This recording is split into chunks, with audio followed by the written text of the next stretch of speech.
Que la unidad del Padre, del Hijo y del Espíritu Santo nos inspire y nos mueva a ser uno con Él. Amén. Quiero hacer una primera pregunta. Yo lo primero que quiero decir es que normalmente cuando toca estos textos bíblicos, ¿no es cierto? No sé por qué será que los que vienen más, como que les llega esto, tienen que escuchar este mensaje. La verdad es que este mensaje es para todos, ¿no es cierto? Así que los que están aquí y los que no están aquí. Pero yo quiero preguntarle a ustedes, ¿por qué razón nos gusta? Uno puede decir, yo quiero venir acá a la iglesia. Yo les puedo decir algunas razones por las cuales uno no debiera. Porque tengo que venir. ¿Ya? Si uno dice, no, es que yo tengo que venir. ¿Ah? Como le pregunté una vez a un chico en confirmación, ¿no? Es que yo tengo que cumplir los papelitos. Está bien el primer año, pero la idea, ¿no es cierto?, que después venga solo, ¿no es cierto? Esa es la idea. De hecho, el segundo año casi yo ni hablo de eso.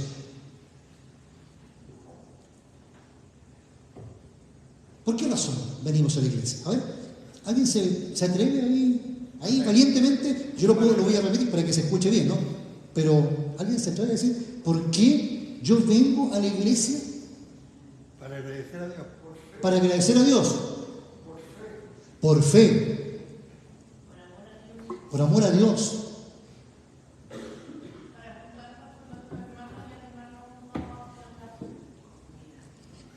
Me llega hasta el final, el tiro de la prédica. Yo aquí lo puedo bajar al tiro, ¿no es cierto?, sin ningún problema, porque yo tengo que llegar a esa conclusión, ¿no? Para escuchar la palabra de Dios. ¿Para? Conocer más a Dios a través de, ¿no es cierto?, la palabra de Dios, ¿no es cierto? Bueno, las motivaciones pueden ser muchas, pero hay una que la verdad la considero media tóxica. Hay una que dice, no, yo vengo a la iglesia porque quiero salvarme. ¿Ah? Sí, hay gente que dice, sí, no, yo voy a la iglesia porque me quiero salvar. Es como que casi como los papelitos, digamos, ¿no? Y eso no es así. Los judíos con que Jesús dialogó iban todos los sábados a la sinagoga. Y estaban mal. Claro, por otro lado, entonces alguien puede decir, entonces, ¿para qué vengo a la iglesia? Así que mejor no vengo. Tampoco. Porque Dios dejó la iglesia para algo.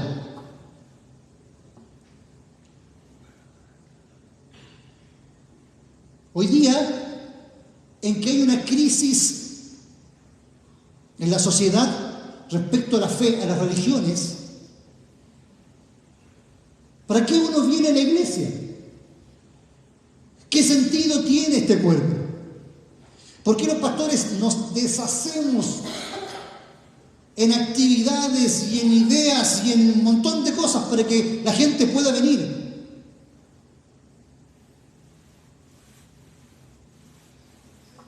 La verdad, una de las razones es esa, ¿no es cierto? Y resulta que lo vemos aquí en este libro de Hechos, capítulo 2. Y quiero comenzar con una palabra. Ustedes saben que iglesia, ustedes saben lo que significa iglesia, ¿no? ¿No? La comunidad. Bien. Sí, este es el templo, le llamamos templo, también se le puede llamar iglesia, pero iglesia somos nosotros. Y la palabra iglesia es una palabra griega que significa los llamados. O sea, si una persona viene acá, es porque es llamada por el Espíritu Santo. Si una persona nunca se ve llamada por el Espíritu Santo, preocúpese. Hay que quizás abrir el corazón para decirle a Dios, Dios, ayúdame a que siempre pueda yo tener ese deseo de no solamente estar con mis hermanos, que es Cristo en el día de hoy, porque es el cuerpo de Cristo, sino que también contigo a través de la fe, como por ahí se dijo. La principal razón por la cual nosotros nos congregamos es porque el Dios, el Espíritu, nos llama y no nos deja tranquilos.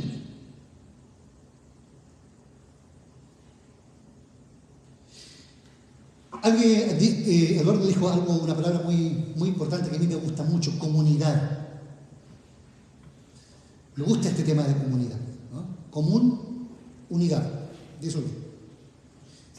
O sea, aquí, cuando hay comunidad, se infiere de que todos nosotros venimos con diversos contextos, con diversos pensamientos, con diversas posiciones de carácter, política, religiosa, social, etc. Todos somos distintos. Pero cuando nos identificamos con Cristo, dejamos a un lado nuestras chapitas.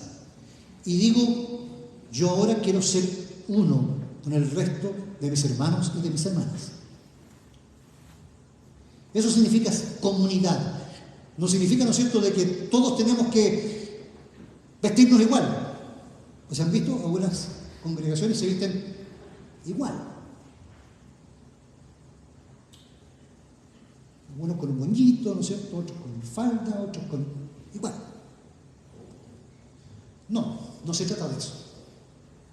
Se trata de que yo, siendo distinto, diferente al resto de mis hermanos, me sumo a lo que Dios me da. ¿Y cómo y por qué estaban aquí los primeros cristianos? Y no sé si ¿a cuántos de ustedes les gustaría ser haber pertenecido a esta primera iglesia cristiana? ¿Cuántos de aquí les gustaría pertenecer? ¿Sí? Era una iglesia hermosa. ¿Sí? Iban muriendo uno tras otro. Porque eso fue. Iban muriendo porque eran de alguna forma llevados a las autoridades, primero judías, que no hicieron mucho, pero después romanas. Jesucristo les dijo a ellos: en el mundo encontraréis aflicción. ¿Quieren pertenecer a una iglesia bonita? Perfecto, bienvenidos. Pero eso conlleva aflicción. Si alguien piensa que en la iglesia vivimos el mundo de fantasía, no. Si alguien piensa que esta iglesia es perfecta, tampoco. Si hay una iglesia perfecta, avísenme para ir. Esta iglesia es un reflejo de esa iglesia celestial, del cual vamos a cantar todos al Cordero de Dios. Si vamos a cantar allá, bueno, comencemos cantando acá. ¿Qué es lo que hacían ellos? Se mantenían en la enseñanza de los apóstoles. Uno, lo que decía yo en el bautismo, ¿no es cierto? Jesús dijo: y enséñenle todo lo que les he mandado. Es interesante que el cristianismo se basa no solo en el don de Dios, sino en el traspaso de esta información. Quizás varios saben, ¿no es cierto?, de que, porque esto lo he contado, de que de repente yo he escuchado, vi una vez, ¿no es cierto?, un estatuto de una comunidad luterana que decía, ¿no es cierto?, que la comunidad luterana iba a atender a los alemanes, ¿ya?, hasta el último que se muera. Y ahí cerraban las puertas. Esa comunidad sigue existiendo el día de hoy. No es Osorno en todo caso. ¿Y por qué siguió existiendo? ¿Y por qué sigue la iglesia a pesar de la pandemia? Porque los papás en un momento determinado se preocuparon de enseñarle a sus hijos cosas básicas, quizás. No eran teólogos, El pastor, ¿no es cierto?, en su momento le enseñó las cosas en confirmación. Y hubo enseñanza, y la enseñanza provoca que la iglesia siga. Independiente de que después puedas ir a otro lado, independiente. En segundo lugar, dice la Biblia, ¿no es cierto? Perdón, voy a tener que cambiar de lentes porque ustedes saben que ya... Decía, se mantenían en la enseñanza de los apóstoles, en la comunión. La comunión, que lo que era la comunión, ¿no es cierto? No solamente era la comunión social, sino que era la Santa Cena. Porque si algo que nos hace unidos es la comida, ¿o no? Si eso no es ningún misterio, si Jesucristo, ¿no es cierto?, provoca esto y le da sentido a la comida. De hecho, nuestra liturgia se divide en dos partes, la liturgia de la palabra y la liturgia de la comunión. Y nosotros entendemos que cuando vamos a la cena del Señor, es Dios quien nos bendice. No vamos simplemente a comer, sino a recibir de Dios. Así como en la historia que le sucedió a Jesús con los 5.000, que fueron alimentados con 5 panes y 2 peces. Y después tenían tanto que de alguna forma eso representa las bendiciones de Dios, que nos dice que con nada Él puede hacer todo y que nos sustenta, y que a pesar de que la cosa se vea fea, Dios va a estar con nosotros. En tercer lugar, ¿qué es lo que dice? Y en ¿se acuerdan? En la enseñanza de los apóstoles, en la comunión, ¿no es cierto?, y el partimiento del pan, y en la oración. Y la oración es fundamental. Cierto que la oración es personal, pero también es comunitaria. Lo hemos visto aquí. Las dos cosas lo hacemos en un culto. Uno ora para sí mismo, con Dios, pero uno ora como iglesia. Lo mismo, ¿no es cierto?, que cuando se habla de la fe. La fe es personal, pero también es comunitaria. El perdón es personal. Cuando los antiguos llevaban un animal para ser sacrificado, podía ser para un pecado personal, o también el pueblo podía llevar un animal para ser sacrificado. Entonces, este tema de que la oración, como la fe, es solo privada, sí, pero también tiene que ver con nuestras relaciones, con nuestras redes.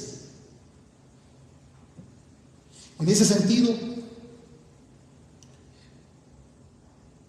uno se pregunta ¿por qué es necesario pertenecer a una comunidad? ¿Por qué simplemente no somos como otras religiones en las cuales tú puedes decirte que eres de esta religión y no asistir nunca a un servicio? Lo puedes hacer.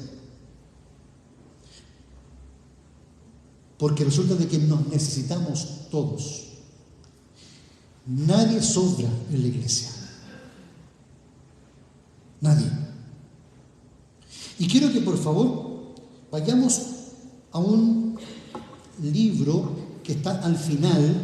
Me gustaría aquí que me digan el libro de Hebreos, ya está casi al final, capítulo 10.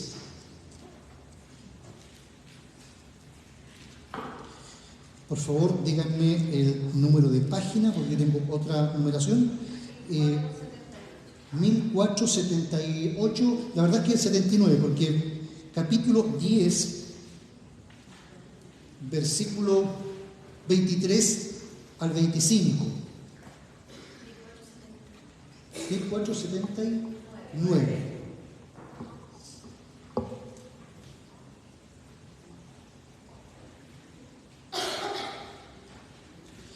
Para nadie es un misterio la crisis de la fe, tal como yo les decía. Pero puede Dios ayudarnos de muchas formas. Hay formas que la verdad que no sé si sean tan buenas, pero a veces cuando hay una enfermedad, la gente ahí se preocupa de Dios.